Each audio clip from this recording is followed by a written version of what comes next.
நான் வந்து என்னோட கிளீனிங் எப்படி இருக்குன்னு உங்களுக்கு காட்டுறேன் வாங்க.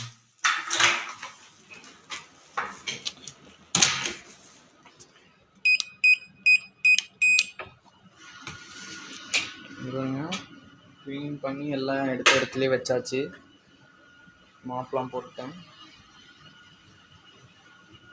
இந்த இடம் தான் க்ளீனிங் லிக்விட்ஸ்லாம் இருக்கும். இது மேலெல்லாம் வாஷிங் மிஷின் ஆன் பண்ணணும்.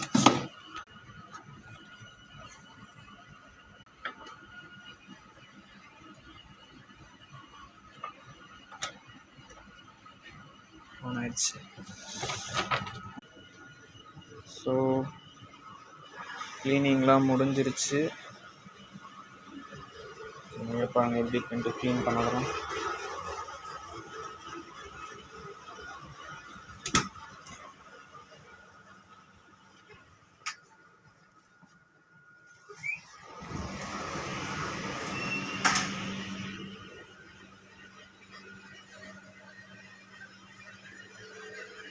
ஃபுல் க்ளீன் பண்ணியாச்சு.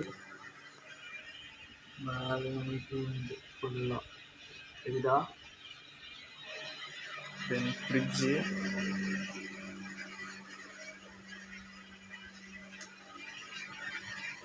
இது ஃபில்டர் பண்ணியாச்சு. இது ஃப்ரிட்ஜ், ஒரு காஃபி மிஷின்,